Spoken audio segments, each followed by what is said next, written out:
I'm gonna be the one. You're gonna be the one to drop the Yeah, line. you already know it. Tink tink. Tink tink.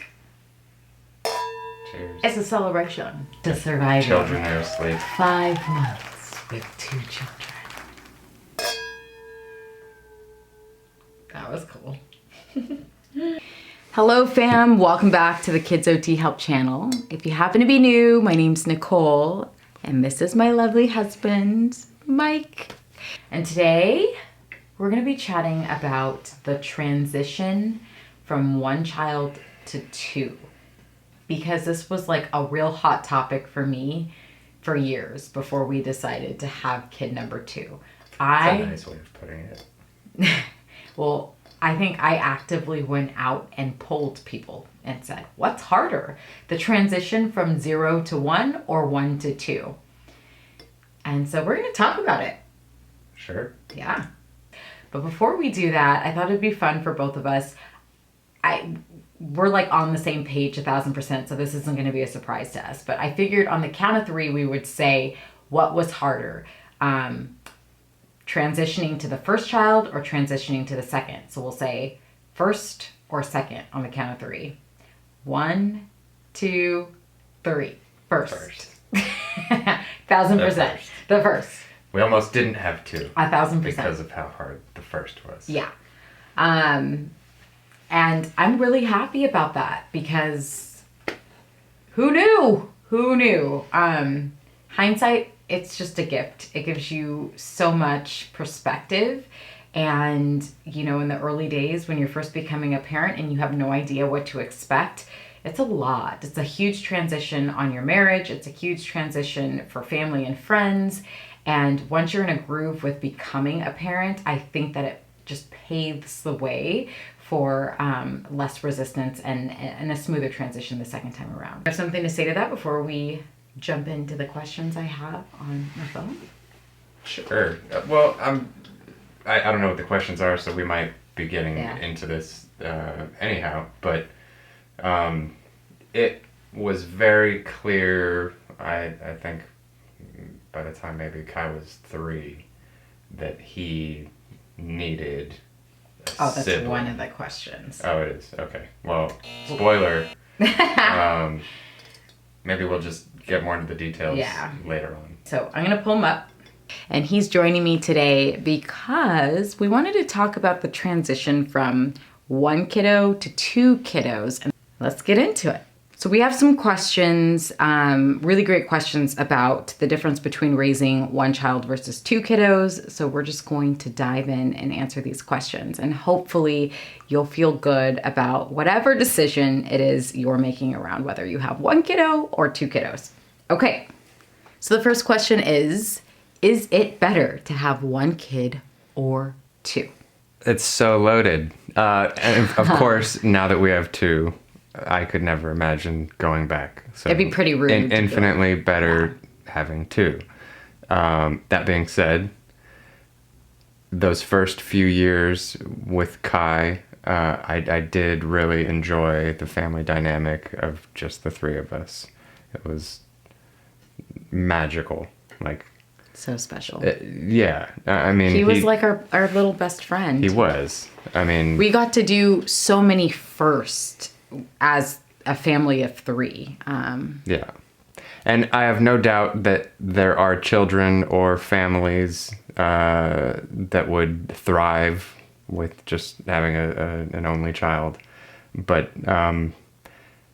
it became pretty clear to us, maybe around the time Kai was 3, you can't keep these dates straight when you're a parent. You guys know. It was probably 3. 3-ish. So, he 2 needed to 3, a sibling so badly. You know, the kid also has the biggest heart of anyone that I know. He's incredibly social by nature. Needs to spread the love around. And it couldn't have, in terms of the timing, it really couldn't have worked out better because who would have known we would have ended up in a pandemic? And can you imagine the poor children who don't have a sibling at home and parents are either entertaining or trying to step in as a peer, and it's just not the same. And so we're just really grateful. We got pregnant in January of 2020. So we we didn't know that a pandemic was coming. And honestly, if we knew that a pandemic was coming, we probably would have actively like held off, not knowing. So everything worked out beautifully. Long story short, we think that 2 kids are wonderful. They teach each other a lot, and they of course teach us a lot as parents. The next question is having a second child harder? Harder than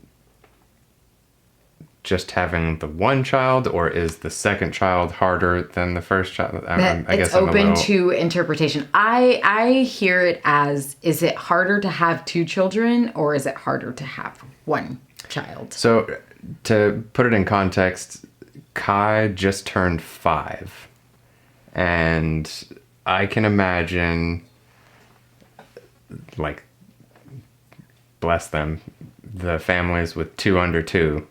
You know, that sounds intense. Through dumb luck or fate, you know, we found ourselves in the situation that we are in. Kai's, you know, extremely independent, even for a 5-year-old, but I think most 5-year-olds are fairly independent.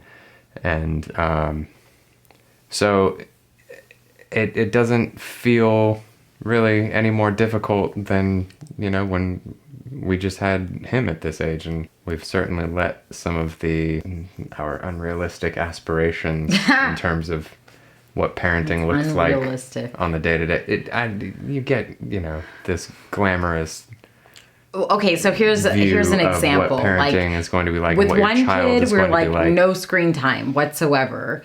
With 2 kids and a pandemic, it's like, you're getting some solid screen time. Here's your iPad Pro. It's my iPad Pro that somehow becomes more Kai's. Pro, it's ridiculous. Yeah, I think that's what he means by sort of loosening the reins and just, you know, knowing that these kids are going to be okay and they're quite resilient and adaptable.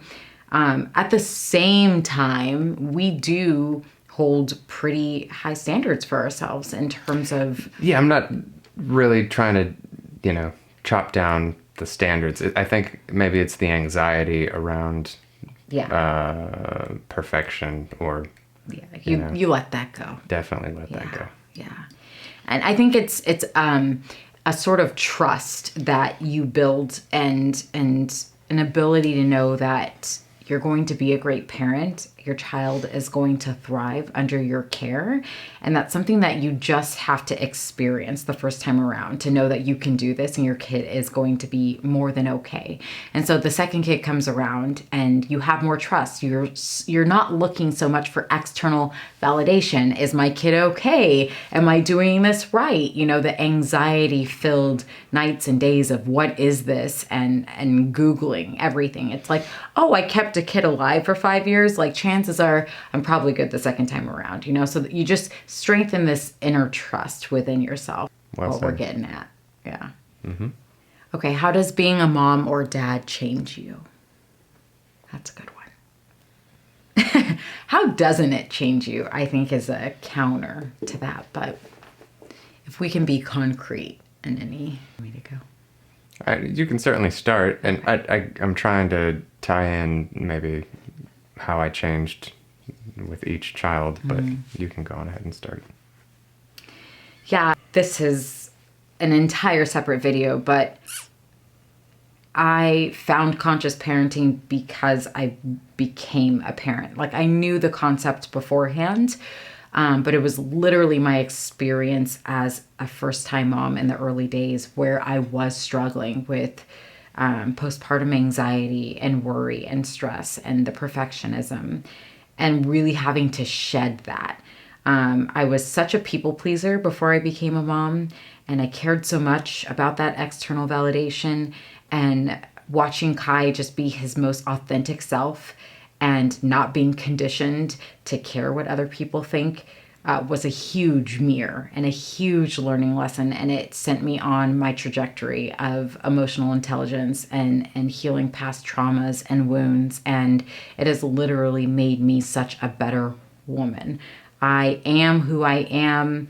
I'm able to speak to you the way I speak in large part because I became a mom. So it has flipped my entire world upside down. Our marriage is better because we became parents, and that doesn't mean there was not challenging chapters, because there certainly was, but we're better because of it, because we were able to go through these things, learn about ourselves more, learn about one another more, and deepen our bond and our connection. So it brings out the best in you if you're willing to, if you're open to that experience. It'll change you completely. Couldn't agree more. I don't know that I could say it better. I'll just echo that having children really, gave me a healthy dose of degaff when it came to people pleasing. Yeah. And well, also, you have to. Not everyone knows what degaff means. They can Google darling. it. They can look it up.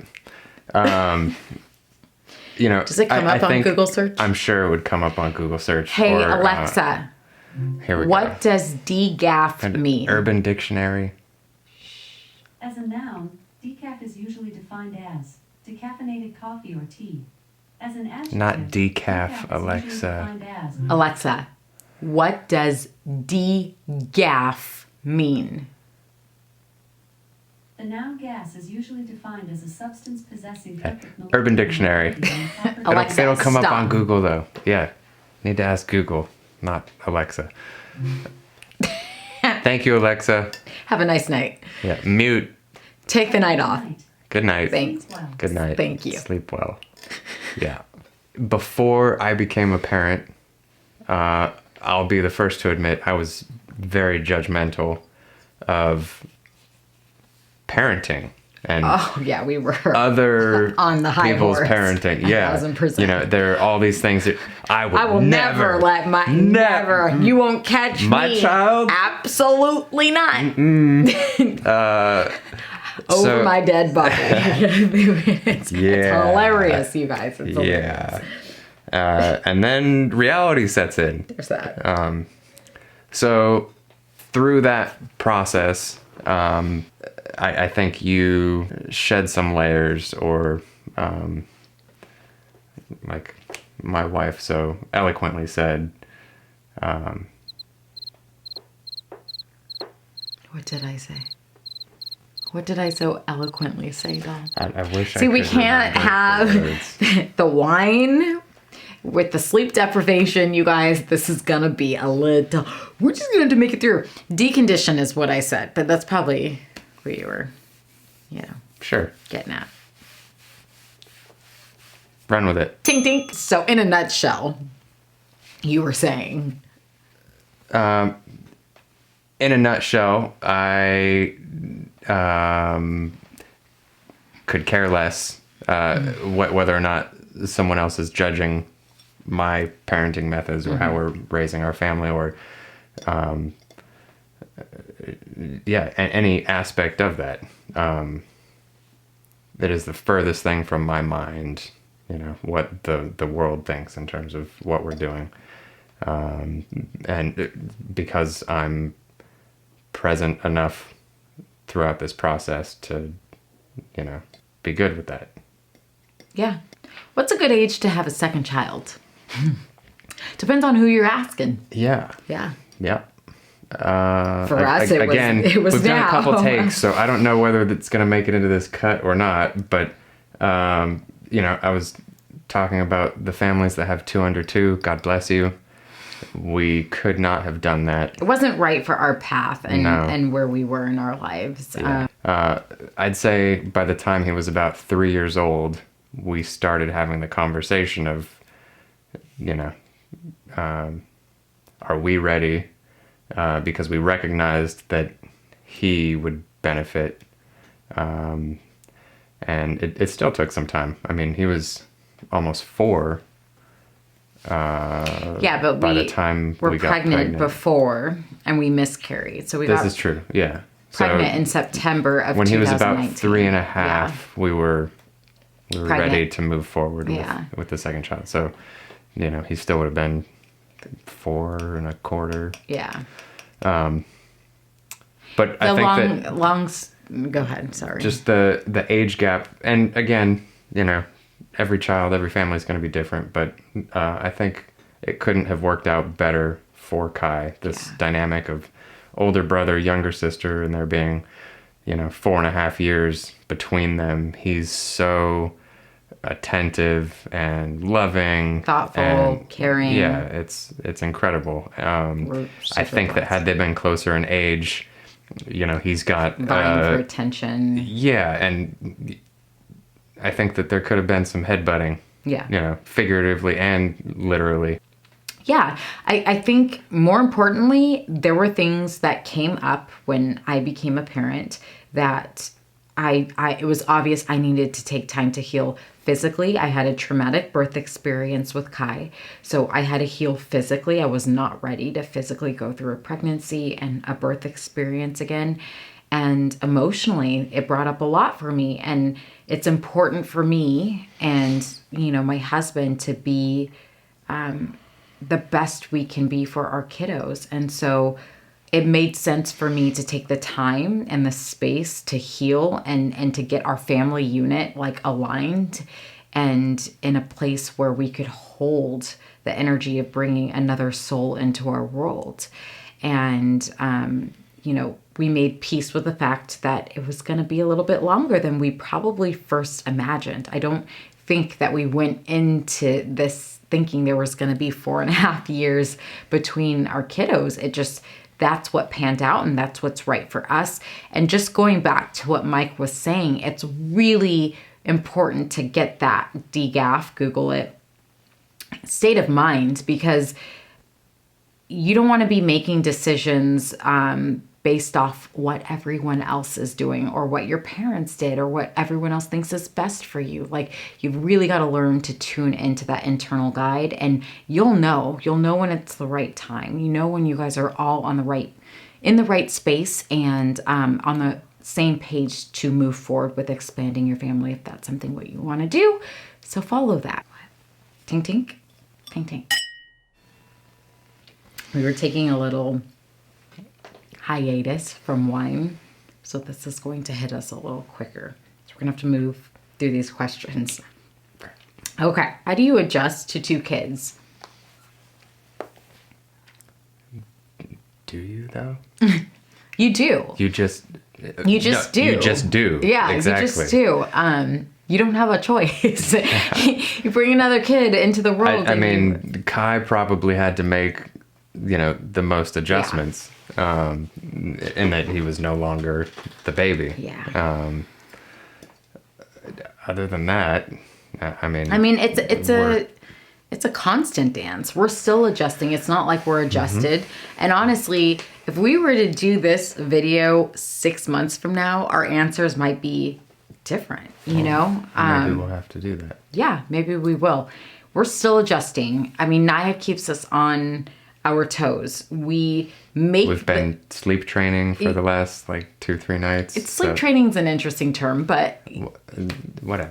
We're trying to find our rhythm. And the thing is, what I laugh at is you try to project certain characteristics about your child from such an early age.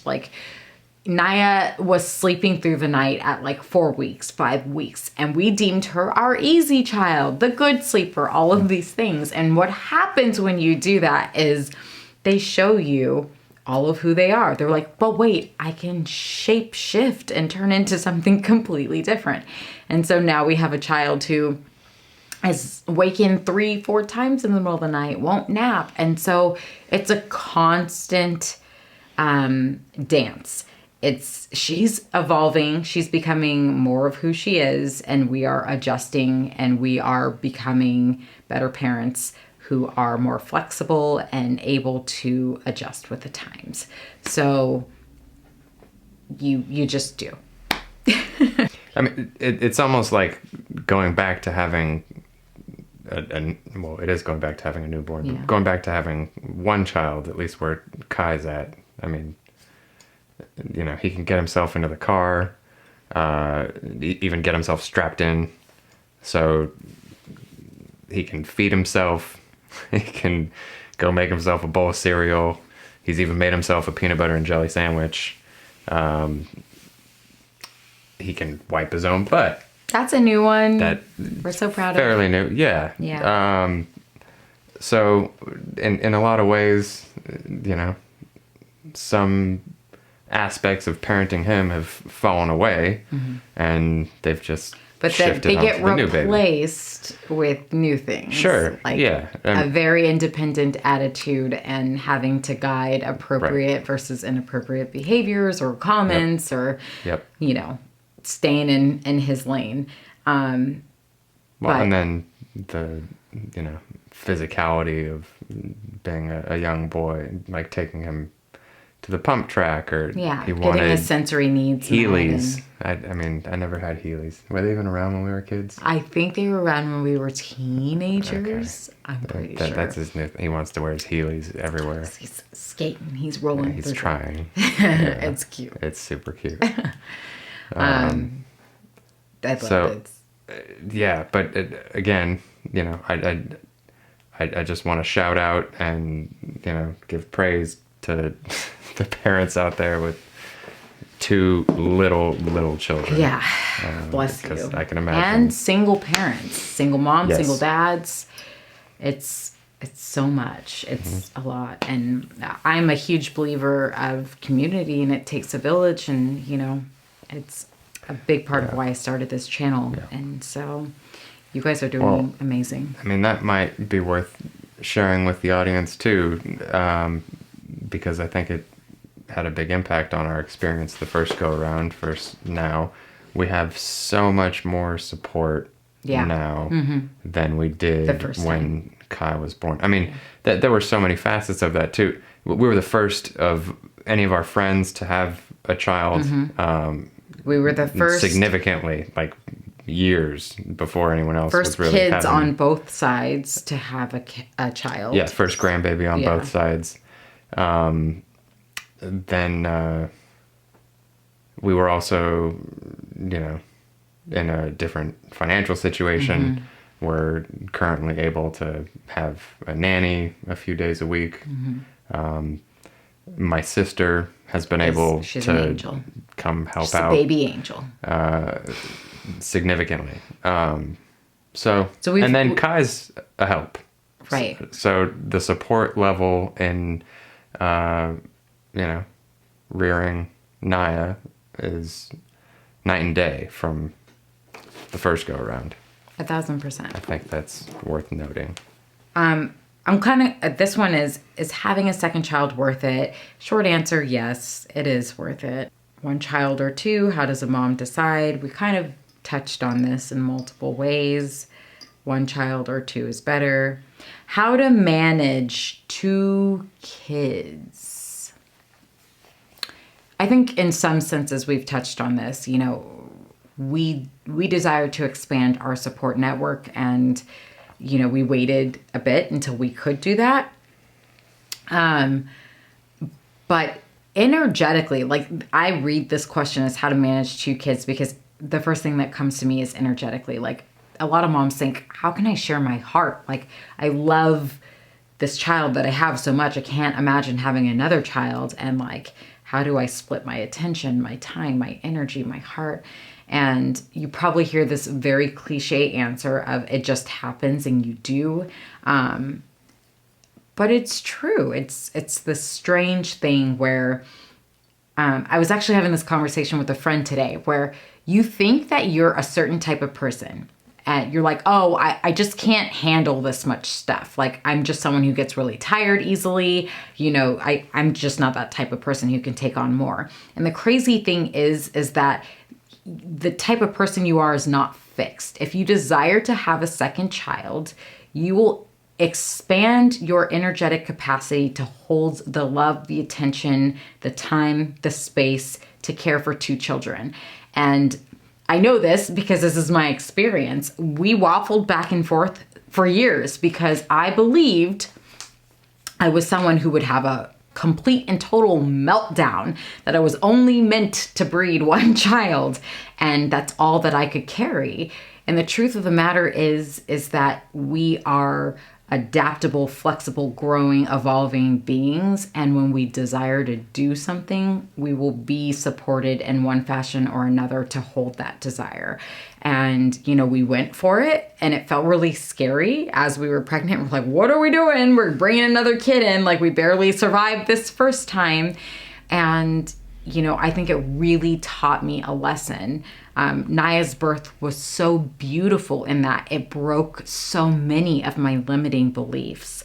I thought that because I had a traumatic birth experience the first time, that the second time might be similar, or that I couldn't have a beautiful one on the back end.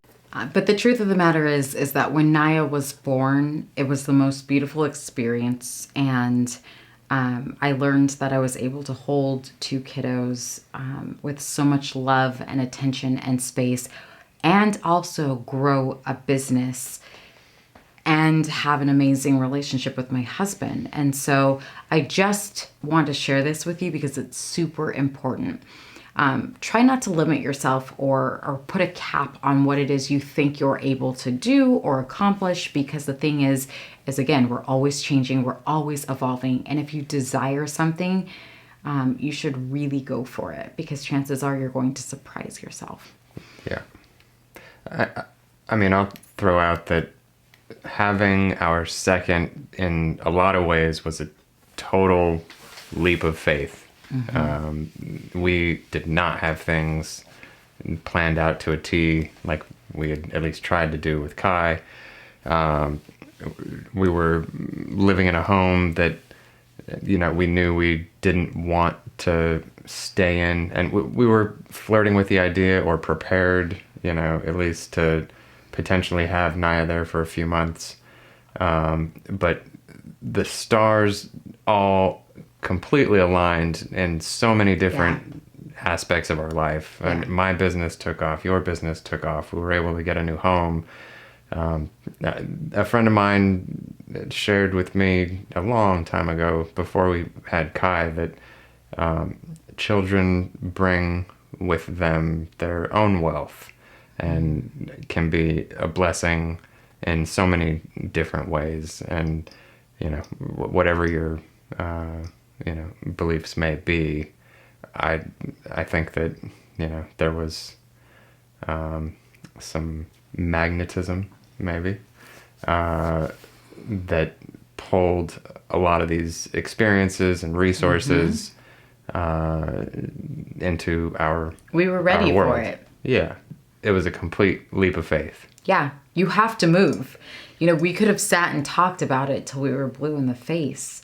And we would have always wondered. And so again, it really comes back to that internal trust. And I think it, like, with kids, with business, with anything, you have these dreams, you have these desires, you have to move, and you have to take these leaps of faith and trust that you will be held in one capacity or the other, even if it is a challenging time, even if you're lacking support, even if you feel very lonely. I mean, we can relate to a lot of those experiences, again, our first time around, but you are not destined to just experience that throughout, parenthood. Remain open to receive help and support, because it comes in the most astounding ways, the ways that you literally cannot anticipate. I mean, that, as Mike said, it's a story for another day, but we had so many miracles occur for us to bring us to this place. And it would not have happened if we weren't ready to leap. Word up. Word, tink tink. Last question. Difference between having one child and two. What's the difference between having one child and two? I don't know how much new stuff there is we could really say about this. It's probably been described. Our bed is a lot more crowded. Your food bill's gonna go up. That's for sure. Naya hasn't started eating yet, but she's Nicole's eating more. buying for it, yeah. Nicole's eating more than ever. She probably eats more than me. More than ever. Yeah. I ate more when I was pregnant. Excuse you. Did you? For sure I did. You know, Rude. we'll see. It's fine. I didn't realize you were keeping tabs on my consumption. I don't have a calorie counter going. You but would.